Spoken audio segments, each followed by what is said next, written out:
What's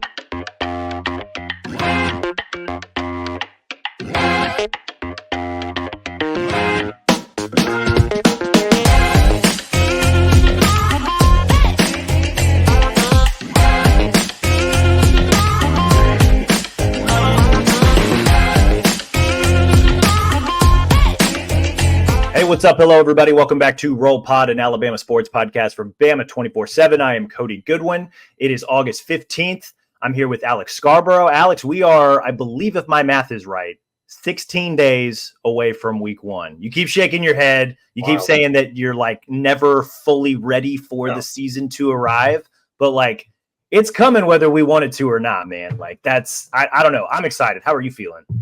There's a fine line between anxious and excited, and I'm right there in the middle of it because it does feel like it got here in a hurry, but at the same time, we've talked about so much. It's going to be nice to actually see results, even if we're talking about a game against Western Kentucky that we all think should be very winnable, to say the least. But to get a first glimpse of, what does this offense look like? What does this defense look like? It's all new. So let's see the product on the field. Yeah, I think we're going to get into that a little bit on today's show. We're going to talk about some guys on this year's Alabama team that we would like to prove it to us during the season. I think there's a lot of intrigue, right? And you hit on it. Offense, defense. What's the new look offense look like with Kalen DeBoer and Nick Sheridan now in charge? How are they going to use the receivers? What kind of steps is Jalen Milroe going to take? Is the offensive line going to be fixed? Defensively, kind of a brand new system, not exactly a brand new system, kind of a similar but still different type of system with Kane Womack now in at defensive coordinator, but a lot of transfers, a lot of new faces, especially in the secondary. We've touched on that quite a bit. How does that all look?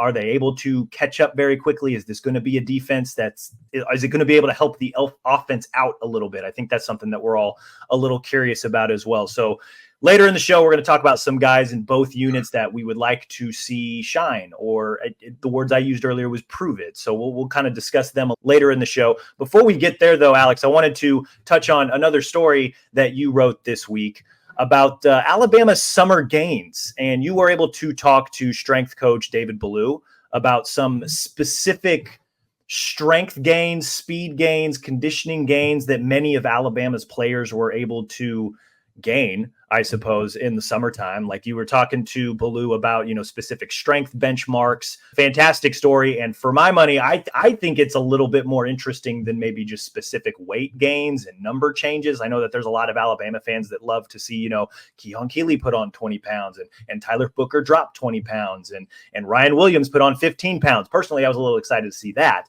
But I think I'm way more interested in how much stronger are these guys? How much faster are these guys? And what does that mean for the season as a whole? How will that translate ultimately onto the field? And you had a really good conversation with David Ballou about that. What was kind of the highlight of that conversation? What kind of sparked that idea? Walk me through that story a little bit.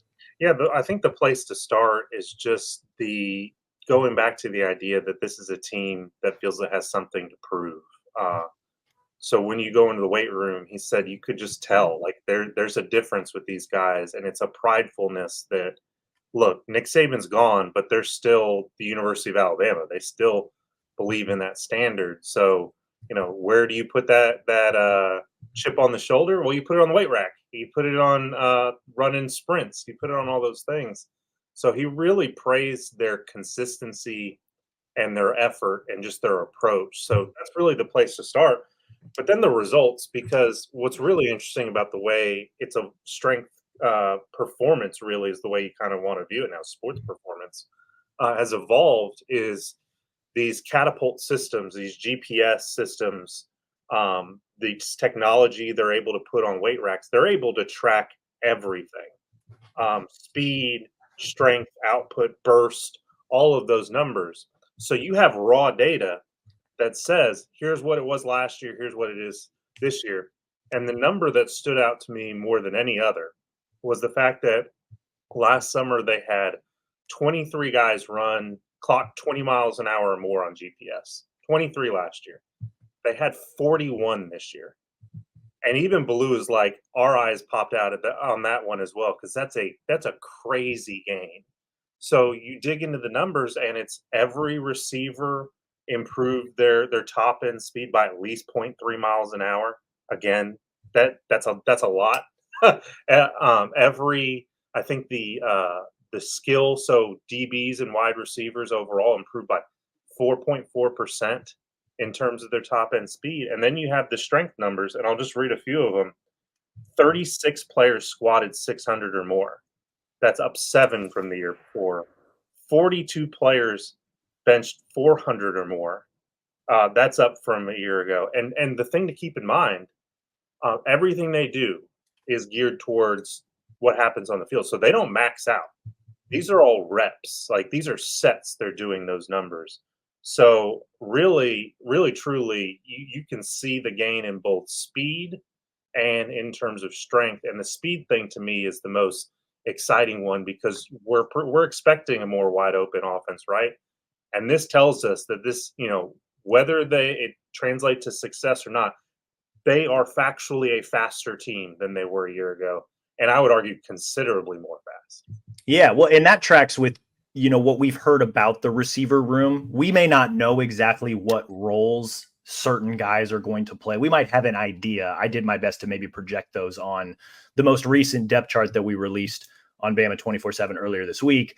We got to talk to Jamarcus Shepard yesterday. We're recording this on Thursday. We got to talk to some of the offensive assistants and players on Wednesday after practice.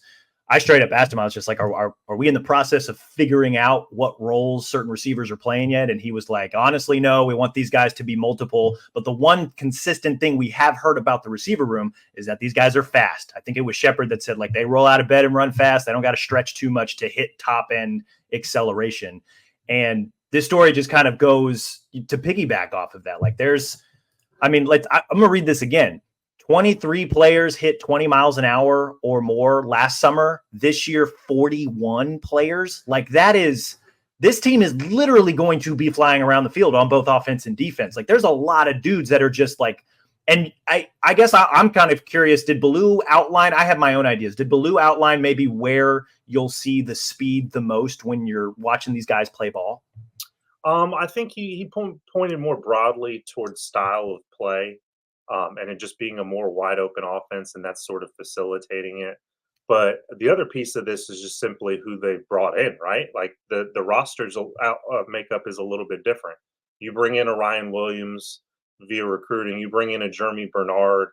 The haul they had on the defensive backfield, King Mack is a really good athlete. They brought in a lot of guys who I think can hit that number. But Jeremy was another guy.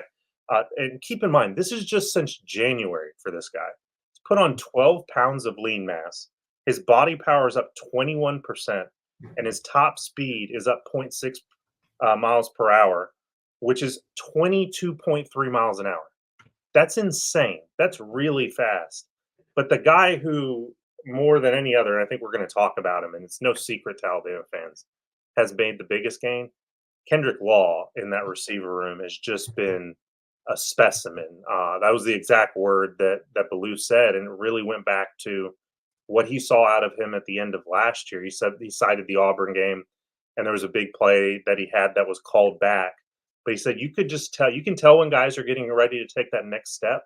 And he said that Kendrick was that guy. And I'm just going to read this paragraph verbatim because it's crazy. He said Kendrick Law is a specimen. He's hit 23 miles per hour on GPS 3 different times this summer.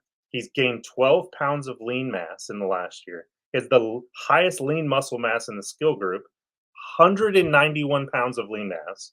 And he can squat over 600 pounds and bench press north of 450 pounds. Receivers aren't supposed to do that, let alone receivers who are not 6'5". Like, he was just a big ball of muscle that can move. I'm very excited to see how that translates to the football field. 2 thoughts. One, when Jamarcus Shepard, when we first met him last spring, he walked up to the podium. Somebody asked him about Kendrick Law. He said something to the effect of, I want to look like Kendrick Law when I grow up. Those numbers lend credence to what Shepard was talking about. 2, I need you to type all of that up and send it to the folks at EA Sports, because I've been playing the game for the last month, and I'm rolling out some content stuff this week. And one of the things was just kind of a full roster breakdown. And one of the things that I did was just, here's Alabama's top 10 fastest players and also their top 10 strongest players based on the ratings, because ratings matter, right? You look at the NBA, they have 2K, NFL has Madden. I think EA can maybe do something similar for college football.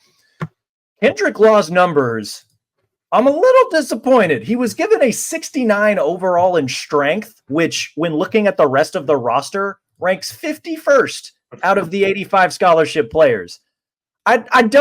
You read off those numbers to me and then I see this rating and I'm just like, the math ain't mathin'. And then on top of that, I've played with Law in the game. He is exceptionally fast, but then you look at his speed rating and it's a respectable 97, but that's the third fastest on the team, to which I would argue, no, he's probably number one if you actually put these guys in a 40-yard dash race. Yeah, it's I think EA needs to strongly consider a partnership with Catapult in which they can get those information, because it's that company by now is ubiquitous among the top 25 in college football. These strength coaches love to have concrete data. I will say, though, there's a difference between straight line speed and game speed. So this is the thing we want to see with Kendrick Law. This thing you want to see with any guy who can run a great 40. Well, what does he run in game? Like, can he move? I'm confident that Kendrick can, but if we want to give them the benefit of the doubt, maybe they're saying, well, he didn't look that fast in the game. Maybe. I don't know. What fascinated me about this story was the emphasis, and you wrote this and Baloo said this, the emphasis on football specific movements, like everything they're doing in the weight room translates to the football field. And I find that to be super fascinating because, again, I'm going to use the wrestling analogy here. Like, I grew up a wrestler and we had a, nutritionist and a strength coach when we were in high school, and they did a lot of the same things. Like, a lot of the stuff we were doing in the weight room, a lot of the stuff that we were doing in terms of workouts that weren't actually on the mat stuff, they were very specific about making sure that we did workouts that helped us translate to wrestling. So like one of the more basic workouts that we would do is like tricep extension.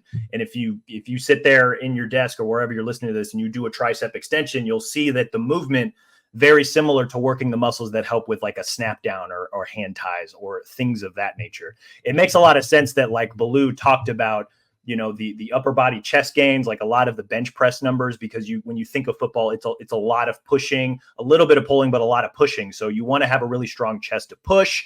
And then also a lot of the lower body gains as well, like those squat numbers, like not just for speed, but also for power. Like a lot of those big guys in the trenches, you obviously want your receivers to run fast, but also just like that center of gravity. Like we could go a whole entire podcast about the importance of the glutes when it comes to the game of football. But like, the fact that those were the things he zeroed in on, like it's really impressive. And I'm not surprised at all if they're doing this at a school like Alabama. Like, they're very specific about what workouts they do and how exactly they're targeting and how they're trying to build these guys to be ready for Saturdays in the fall. Like that, I thought that was just a really cool peek behind the curtain. One of the funniest stories I ever heard and ended up writing about was about Kirby Smart, but more than anything it was about Nick Saban.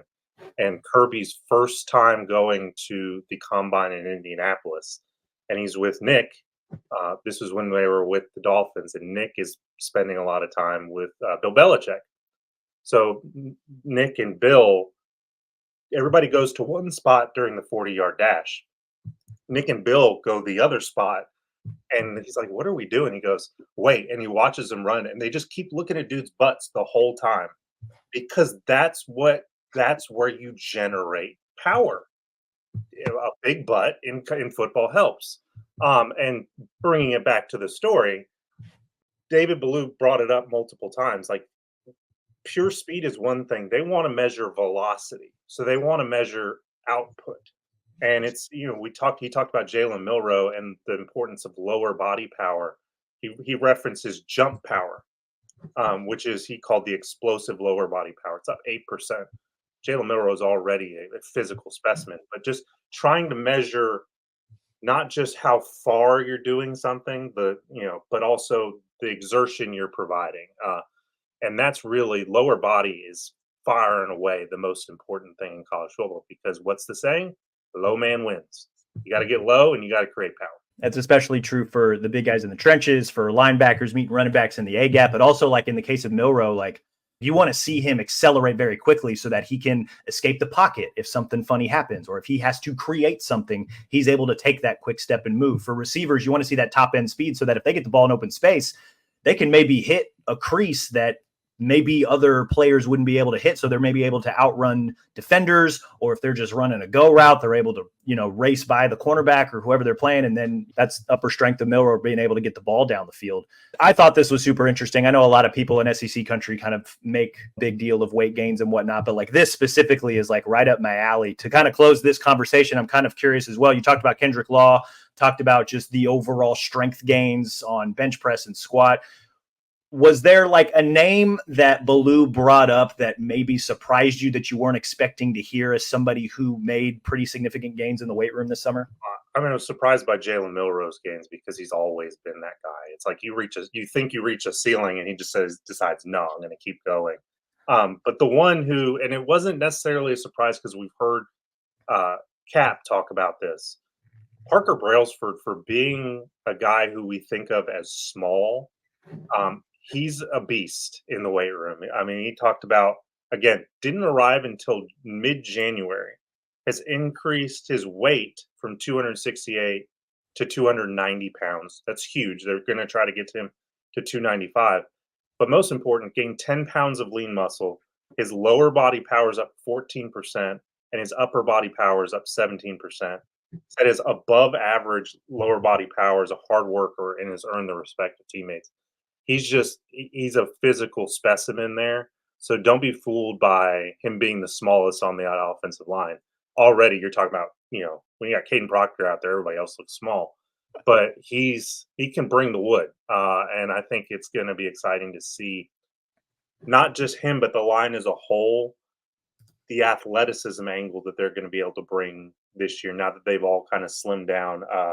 He did tell me about, I think we already kind of knew this, but with Tyler Booker, not just dropping 20 pounds, but adding lean muscle as well. I think this whole group has a chance to play a little bit differently in a way that I think suits this offense and their style.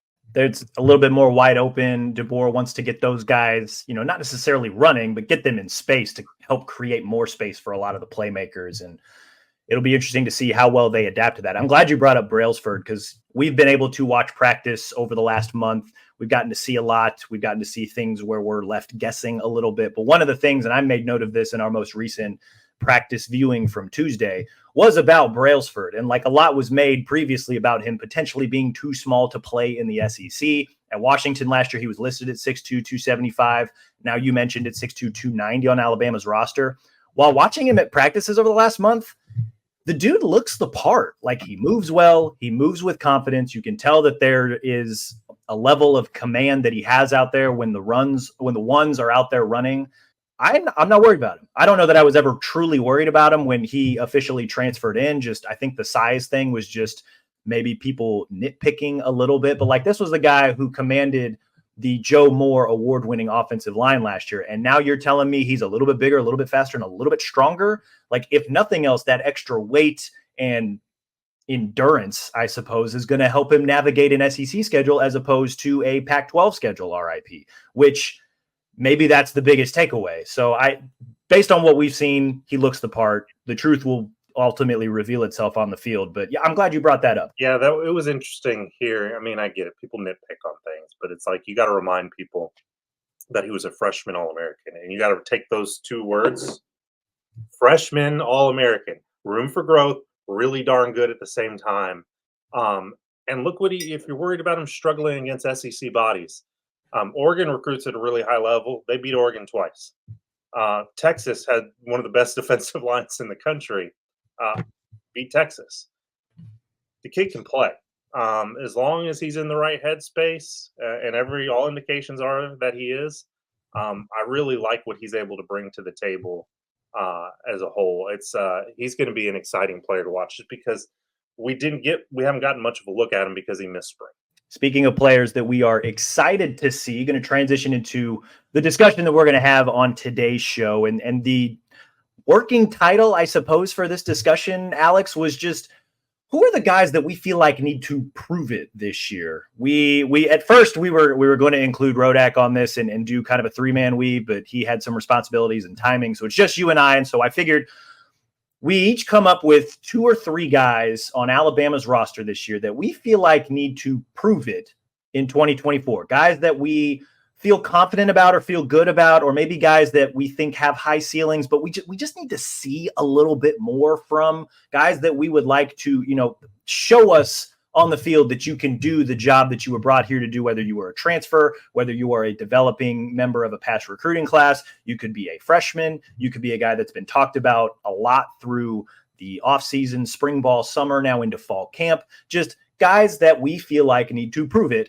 in 2024. That was more or less the prompt. I left it fairly open-ended from then on. I think we each have a list of 2 or 3 guys that we're intrigued about, and we're just going to discuss them for the remainder of today's show. So, Alex, I'll let you start. Who's a guy that you feel like needs to prove it for Alabama in 2024?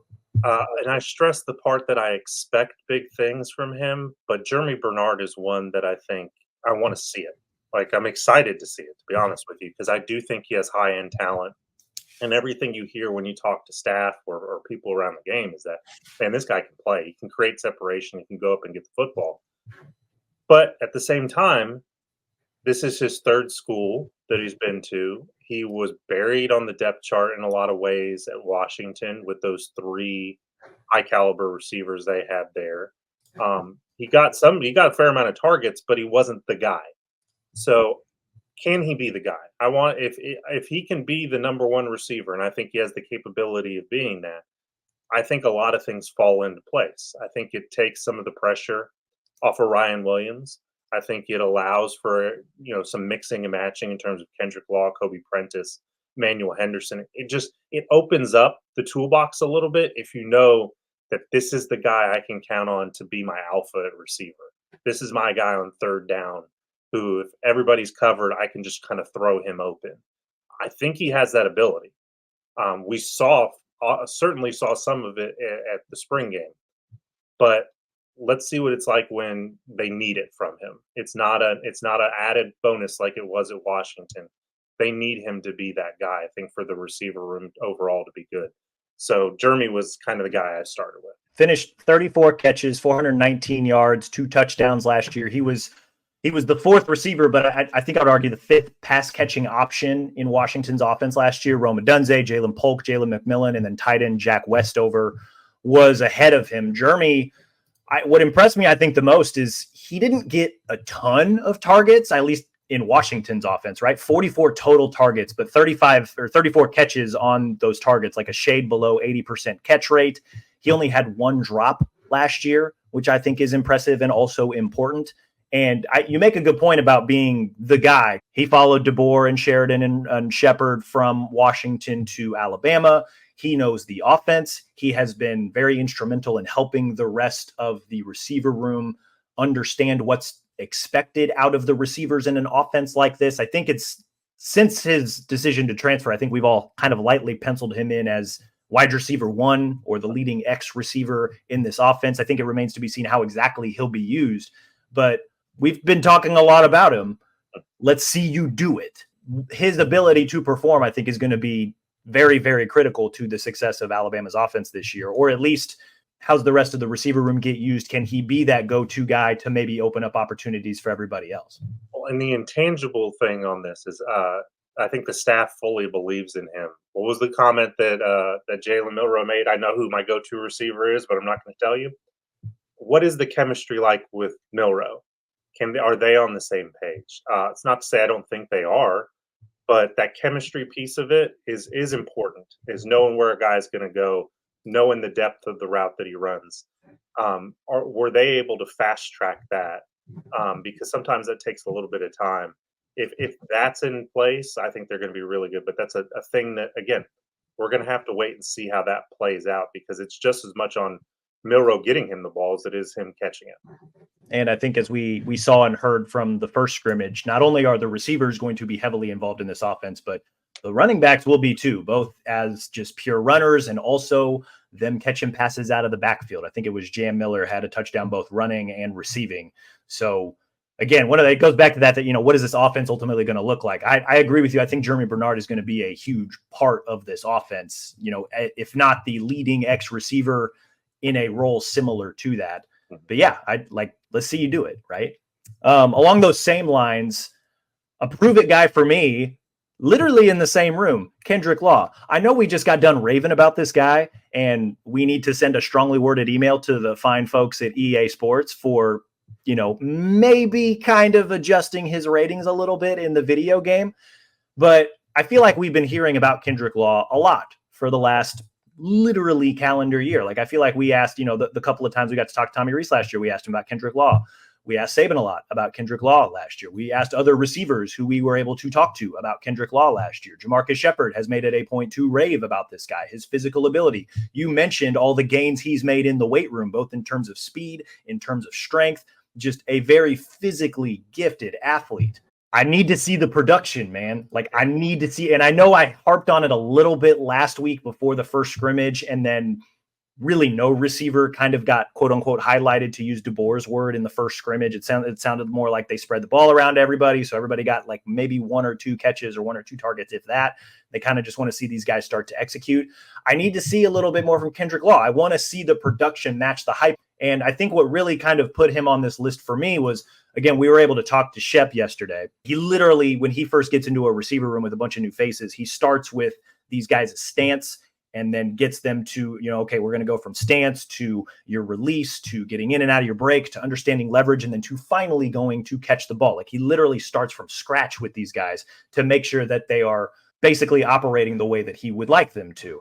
And he had a very interesting quote about Kendrick Law specifically, and I'll read it here. I just pulled it up. Kendrick Law, for as physically gifted as he is as a young man, he just hasn't played the position a ton. So he's understanding route depths, getting in and out of breaks, releases, and the why I'm doing the releases. You've got a lot of people doing these cute releases and they're putting them on YouTube and everybody goes and likes it and oohs and ahs. But why am I doing that release? I need to understand the why. One, little bit of behind the curtain into why Jamarcus Shepard is maybe the best receivers coach in college football, but also Kendrick Law is still learning, I think, a lot of smaller intricacies that are required to play receiver at a high level for high-level college football. So you hope that those basic fundamentals are there now. Not that they maybe weren't previously, but I'd like to think that Shepard is maybe helping him hone in a little bit more and that we get to see it on the field this fall. I've been very impressed with everything I've heard about Kendrick Law. It's time for me to see it. I want to see the production match the hype. I agree. And, I think back to writing a story about him earlier in the summer. It might have been in the spring, actually. And just saying what I truly believe is that he was really underused last year, for as interesting as a weapon as he is, because he can play multiple positions. He can give you something in terms of the running game with his wildcat jet sweep. He's got that yards after catch ability. And it just felt like they didn't really go to him. Well, the other side to that is, was there a reason why? Is he a weapon without a role? And you've got, what good is having something that's really interesting if it can't do one thing really well? So time in the program, you'd think they'd be able to find that. A coaching change can really help in that respect in terms of rethinking what we want to spotlight your ability instead of trying to do 15 different things. Let's do 3 really well. I'm very hopeful. If you're asking me who I'm buying stock in, I'm buying a lot of stock in Kendrick Law. But at the same time, I'm realizing I'm buying low for a reason, because the production isn't there. And until it's there, we got to wait and see. And we've seen bits and pieces of it, right? Like we've heard about the weight room numbers, and DeBoer's raved about him and Shepard's raved about him. 2 seasons in Alabama's program, granted, not with the current offensive staff, 23 total receptions for 238 yards. So 10 yards a catch, right? He's also, last season, he was Alabama's primary kickoff returner, averaged about 24 yards per return, right? 17 returns, 400 total yards, wasn't able to house one, but we've seen it in small bits and pieces, and now we've heard a ton about him over the last year. Time to really, really see it. Like, are you this stud receiver that everybody in the program kind of believes that you are? Show me. I'd like to see it. I agree 100%. Who is another prove it guy for you, Alex? I'm actually going to sandwich 2 together in the secondary. One probably more than the other. The more side of it being Damani Jackson, the other side of it being Keon Sabb. 2 transfers that pretty much from the moment spring practice started until now, it's not penciled in as a starter. It's in pen. It's in ink. There's been really no doubt about that. And the thing you're left to wonder is, okay, what's changed? Because Damani was this 5-star recruit. You go out to practice and he's got the body, he's got the frame, he moves really well. You think, man, that guy looks like a former 5-star. Well, what happened at USC that the production wasn't there? You could very easily say it was USC and nobody played good defense there. Maybe that's part of it. Maybe it's as simple as that. But there is that lingering doubt, like, okay, let's prove it here. Let's prove that you can match the hype. And Keon Sabb, to a lesser extent, I'll acknowledge he made some plays for Michigan last year, and that we're talking about a national championship team. But he hasn't been that guy who was counted on, right? Not in the way that a Terrion Arnold or a Kool-Aid McKinstry was, as a starter, a guy you just knew you were going to throw out there every play. Can he be a guy who settles the back end of the defense? Because remember, as good as Malachi Moore is, as much time as he has in this program, the guy playing next to him was playing a different position last year. So you really need Keon Sabb to be that anchor. You need him to be the guy who can communicate with the cornerbacks who are by and large all new. So there's going to be a lot on his shoulders. I think he can do well. I think he has the potential to be a really good player, and the pairing of him and Moore could be outstanding. But again, it's like we need to see it. We need to see what it looks like in action. So those two, if those two are as advertised, the rest of the secondary looks a lot better. If those two are less than, if they're shaky and suddenly, oh man, we got to figure something out, it's going to put Alabama in a really bad spot defensively. When Damani Jackson announced that he was transferring in, I was a little worried. I like the experience. I don't like the overall production that he had at USC. He wasn't good. Let's be frank about it. He wasn't good. When quarterbacks threw at him, they had according to Pro Football Focus, an NFL passer rating of about 130. Yeah. That's not great. That's not great. And there were times where he was competitive, right? Like he had, I believe, 6 total forced incompletions. He dropped an interception. He had a couple PBUs. He also gave up a couple touchdowns and got flagged 5 times. I think the bet on him, and he's outlined this in various interviews, both with us and I think he did a podcast with some folks back home.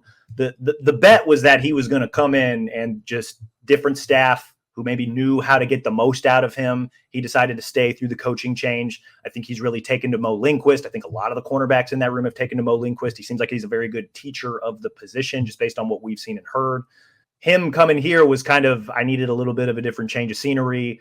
And there's obvious talent there, right? He was a 5-star prospect. I believe he was top 20 overall in his class a couple years ago. So can this staff get the most out of him? I would argue, and I'm curious what you think. I think it's probably more important that Damani Jackson plays better this year than maybe Keon Sabb. I think them in tandem is a really good point by you, that they both need to perform very well for the secondary to be successful. But I would argue, like, if you had to pick one of them, I think I would want Damani Jackson to play to be the dude that lives up to that billing. What do you think? Yeah, I agree. I was asked on a radio show the other day about the player who could have the biggest impact, and I think I went to Damani because if we look back at the end of the year and say he's an all SEC type cornerback, if that's your starting point, I'm going to say, and then Alabama had a really good year because I think he could be a linchpin in the secondary. As much as you don't really think of cornerbacks that way, I think because of the unsettled nature of the rest of the secondary, if you can start there and feel good about that, it's a good place to be. The reason for optimism, more than former 5-star and all that includes and what you see from him, is the fact that 4 coaches now have decided they want this guy to be in the program. Nick Saban, Travaris Robinson, Bo Linguist, Kalen DeVore. Like, you think about that. Like, the fact that Nick Saban signed off on you first, you get the benefit of the doubt, right? And the fact that you decided to stay and this other staff, again, immediately, like as soon as spring started, it was like, no, that guy's a starter. You feel good about it because they're seeing something out there that I guess didn't translate to the Coliseum for some reason. But, not a lot of defense translates there. I like the combination of the two. I think I have just a little bit more confidence that Keon Sabb's going to walk in and be a guy immediately. Like I know he didn't play. He played quite a bit for Michigan last year, maybe not as much as other defenders, but he was very solid tackler, very good in coverage. Like he's a guy that I think can pretty safely play that center field role. He's probably not going to be, I think we've said this before, not going to be as good as a Caleb Downs because who is, but if he can give you, the B plus version of Caleb Downs, I think that's going to be a damn good ball player. And that's exactly what Alabama needs to pair with more, because then you've got two safeties who are both fairly good in coverage and two guys that I think are not afraid to, help out in run defense, or you're able to kind of move them around. And, maybe they're both a little bit, they have that queen on the chessboard type vibe where you can do different things with them. And I guess I have a little bit more confidence that Sabb can walk in and be a dude like that immediately. If not immediately, very quickly, because I think it's going to take some time for the secondary to mesh a little bit. Yeah, and I think his importance, again, him and Moore are going to have to probably cover up some mistakes. Every safety has to. The thing you feel really good about is he was on a championship team. He knows what it's like. He's gone up against Ohio State and won. He's gone up against Alabama and won. He's gone up against Washington and won. There's a lot. He's got that experience, and again, that's so important in today's game, and so hard to get in the transfer portal. Really quality, experienced defensive players. So the fact they were able to go out and get him really quickly was huge. But again, it's a different expectation now than it was at Michigan. Wasn't a guy that was, we were talking about every day with the Wolverines. He is that now at Alabama. So let's see it. And one final note on Sabb, he started and played virtually the entire game of the national championship game when Michigan beat Washington. And I know a lot of that game, or a lot was made of the fact that Michigan's front really kind of made life very difficult on Michael Penix Jr. But on the back end, Keon Sabb was part of that secondary that really also made life continually difficult on that trio of NFL receivers, on guys like Jack Westover. Like that was one of his best games of the season. And you would hope to see that in a national championship-like atmosphere.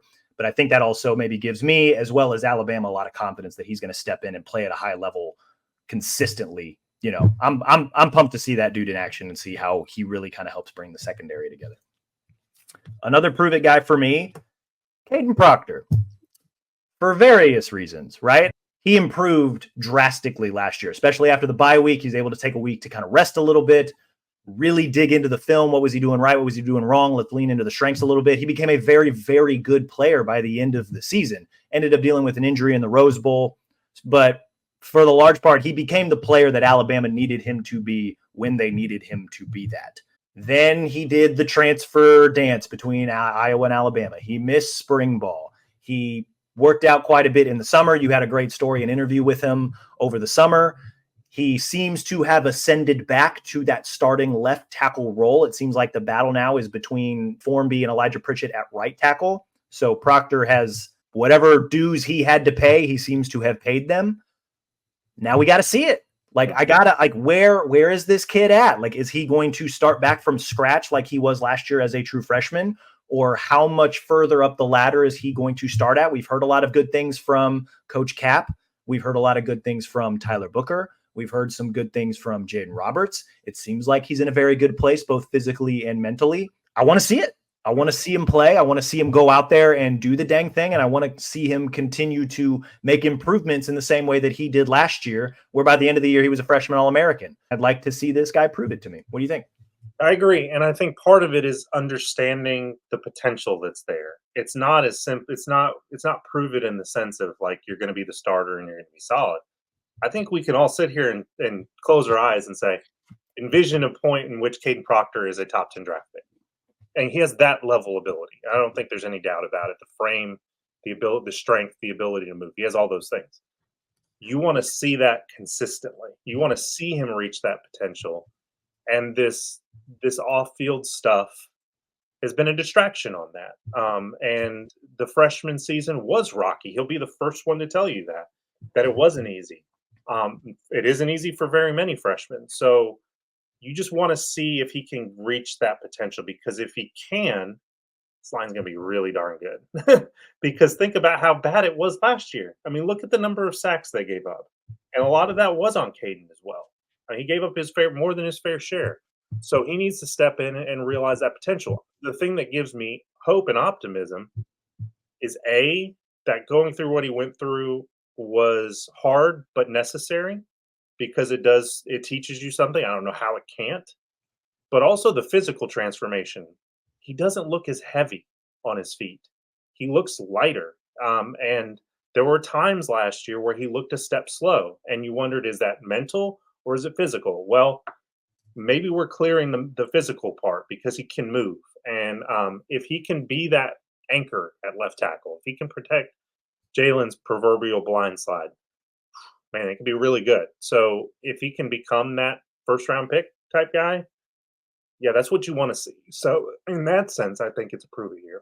And you make a good point about the physical traits. They've always been there, right? Like I again came from Iowa. I watched this guy navigate his entire high school career. He's always been a guy that as soon as he gets his hands on you, he wins the rep. And that carried over to college. Like a lot of what he got beat on last year were speed rushes and guys finding ways to clear ties so that they didn't get locked up because this dude is freakishly strong. Like not that the EA sports ratings are the be all end all, but Proctor is the strongest guy on the team based on the strength rating. And while I think that, yeah, right, I wrote that. I think that title belongs to Jaden Roberts, but it's not unfounded that they put Proctor at number one on the strength rating. I disagree, but I get it. He's always been that guy. So and as the season went along, I think we saw slowly, but we saw the mental things start to come in. You know, when Book would tap his hip and say, "Hey, this is coming," or they would communicate, or the line would communicate, or Milroe would shout out different protections. Like he was able to grasp it as the season went along. I'd like to see him not start back from scratch. I want to see him start somewhere up the ladder, even if it's only a couple steps, preferably midway or even higher up the ladder from where he was at last year so that they can continue this upward trajectory. Because I agree, if they solve left tackle, oh, buddy, this could be a really good offensive line. Yeah, it's interesting you talk about you don't want to see him go back to square one. You think about last year, and he told me he came in to the program around 400 pounds and was conditioning every single day to cut weight. So you think, and then you think about his struggles early in the year and why after that bye week he improved. Well, it's because he finally got to, he climbed the ladder. And now you just don't want to see because he transferred go all the way back down. I think there's something to that. I'm inclined to believe that he has turned a corner and he knows what he needs to do. He came in physically ready. And that's a great place to be because you're not having to catch up in that respect. So he seems in the right place. But we need again that I think he'll be fine the first few weeks of the season just because of his God-given ability. That Georgia game, we're going to learn an awful lot about not just him but the entire team. Agree, 100%. The last guy I had on my prove it list because you kind of paired two of your guys together. Got one more to go after you, but you go ahead. Oh, if you got one more to go, then let's hear it. Fire away. So I was thinking about this in terms of like potential versus realized production and what we expect. I think the entire running back room, I think we could say prove it because they don't have the production. The best moment from Jam Miller and Justice Haynes was when Justice was running and getting plays called back in the Rose Bowl. I mean, he had flashes. And I'm the first one to sit here and say, I think I put him in my top 5 position rankings on the team. I think they're going to be really darn good. And I think the tandem of Justice and Jam has the potential to be special.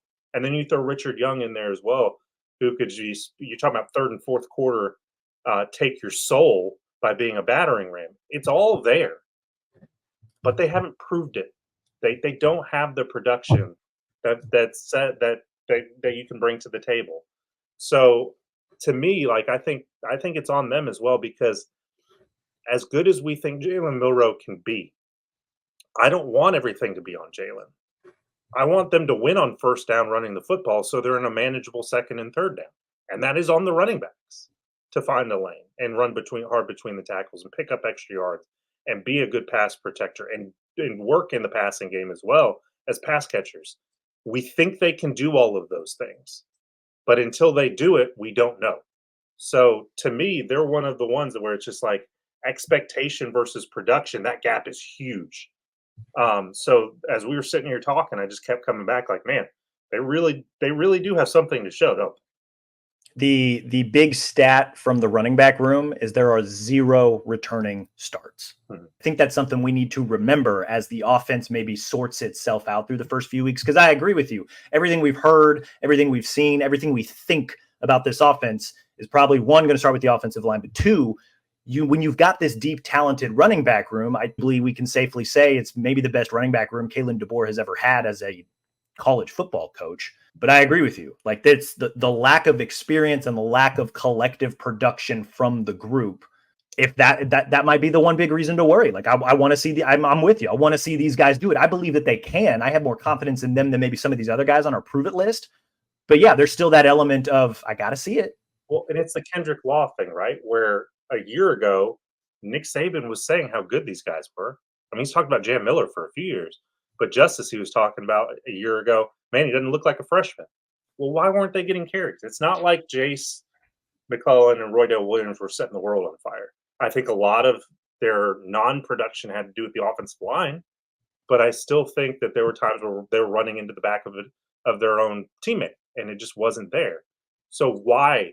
I have my theories. I think Nick Saban, for as great of a coach as he was very reluctant to rely on freshmen, very reluctant to rely on guys who hadn't shown him every piece of the toolbox. And maybe they weren't great in pass protection. And maybe that's what kept him on the field. There's all those maybes, but there's that inkling of doubt. Like, they're that good. Why weren't they that good a year ago? I think they're going to be really good. But to sit back and say there aren't question marks, I'd be lying. The few times we did get to see Justice Haynes on the field in a running back capacity, there were a couple of plays where it's like, all right, hey, we know you can run the ball. We know you're dynamic with the ball in your hand. Can you do some of these other little things? Like, can you run the routes out of the backfield? Can you pass protect? He struggled with a lot of that last year, which is why we really didn't see him until he was, one, the Chattanooga game when they basically gave all the starters the week off, and two, the Rose Bowl when he was really forced into action, and we got to see that dynamic running ability, and that hadn't been on tape all year. So even Michigan was kind of like, oh, okay, this guy's a little different, right? You hope that they have solved that because one, it's going to be required in an offense like this, but also when you see those glimpses in the Rose Bowl or against Chattanooga when he broke the 30-yard touchdown run, it's like, all right, like this guy's got a little pop. This guy's got a little something. I want to see more of it. You hope he's put in the work so that the coaches trust him so that he's out there more. And I think just by virtue of the position and who's no longer there now, we're going to have to see them more. You just hope that they're fully equipped now with, like you said, the entire toolbox to go out and perform. And again, I can't stress this enough. Their production is going to unlock so much of the offense because it was think how good they were in terms of how far they got in spite of not running the ball consistently the last few years, especially last year. You put yourself in second and third and long, I don't care how good you are, you're in a bad spot and it's hard to win. They overcame a lot of it, but if you do the flip side of it, if you just get to second and 7 or third and 4, so much easier to operate offensively. You take so much of the burden off of Jalen Milrow. The play action pass becomes a more dynamic thing. And oh, by the way, the ability to run as Jalen Milrow, run off of those two could be huge. So, yeah, I think you unlock that, the offense just no matter the improvement of Jalen Milrow, offense becomes significantly better if they're just running productively. Never mind being superstars out there. So I played through Alabama's 2024 season on the new video game.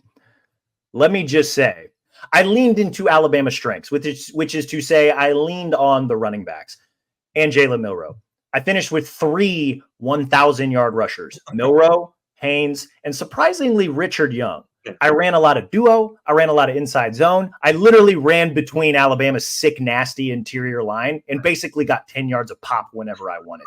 I'm not saying the video game is real life, but man, I know the folks at EA worked their asses off to make sure that that game was as realistic as possible. Run the damn ball. Yeah. And, let's see it. I'm of the belief that that's all they need to do, and it'll, like you said, open up the rest of the offense. And again, Kalen in this offense is known for throwing the football.